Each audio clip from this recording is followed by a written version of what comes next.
You are the biggest influence on your mortgage. Use it correctly and you get the right result. Use it incorrectly and you're going to get the wrong result, and you might even get yourself a decline.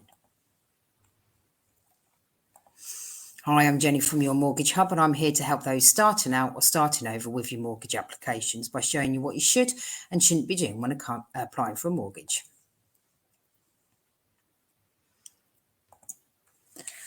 So when I say you are the biggest influence, it's your mortgage. So what I mean by that is you in some ways hold lots of the cards. So you hold all of your documents, you hold all of your hopes and your dreams and what you're looking to achieve. And what we need to do is pass that from you to your broker so they can get that onto your mortgage lender. Now, so often I see clients that will send me documents and they're just not in the right format. So it might be that they took a picture of their ID, but they've got lovely, beautiful nails in it. You can't really see all of the words, or they're blurry.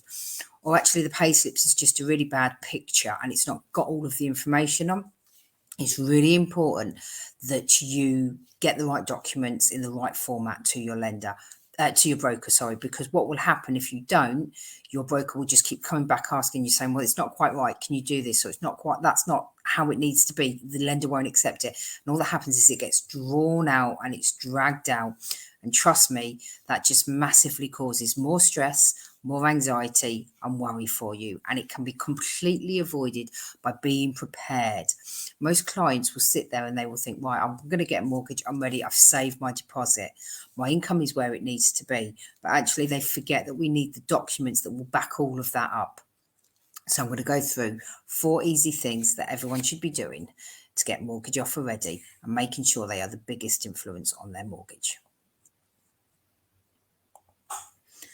Number 1, be upfront and honest with your mortgage broker. Tell them everything.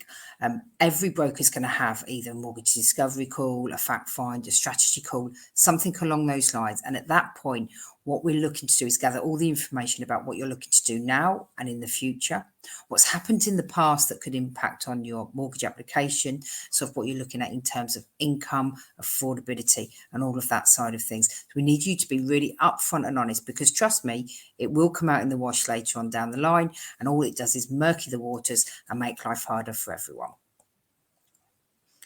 Number 2, get a copy of your credit file before you consider getting a mortgage application. What we're looking on there is, are you registered on the electoral register? If you're not, get registered. Is your address history correct? If it's not, get it updated.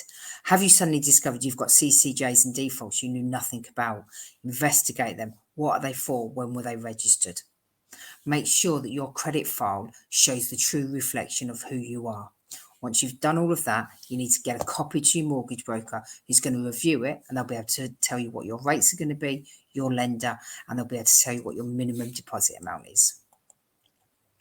Number 3, ID. Now, this is a big one because a lender looks at your ID as a first starting point as to whether they'll consider lending. They need to match you to the credit file and to the mortgage.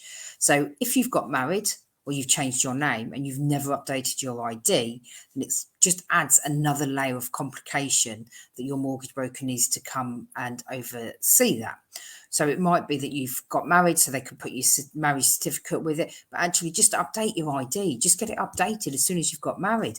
Get your passport and your driving license updated. Bank statements, when people move home, they never update their bank statement, and mainly because it's online, so you don't need to, because you still get a copy of it. But actually all you're doing is slowing that process down, because we need the updated documents. So we will come back to you and say, I'm really sorry, it's got the wrong address on. Can you get it updated? Then you've got to toddle off and do it. So get it done from the start. Make sure you've got the right information and get it to your lender and your broker. Income details. Most payslips are online now, along with your HMRC, so your tax overviews, tax calculations. They're all online, so you can download them, but your broker will probably have walkthroughs that will help you download all of that information. But make sure your income detail matches. So if you're getting maintenance, or maybe you get child benefit, have you got the bank statement over to your broker that shows that? Is it correct? Can you see that it's clearly child benefit or maintenance? If you can't, we need to make sure that it does, because that makes a massive difference to your affordability. So the 4 things I think everyone should be doing to make sure that they become the biggest influence on their mortgage is: number 1, be upfront and honest with your broker. Number 2, make sure you've got the credit file showing the right information about you and what's happened in the past. Number 2, number 3, update any ID if you've changed address, you've changed name, get that updated on your ID and get it updated on your bank statement.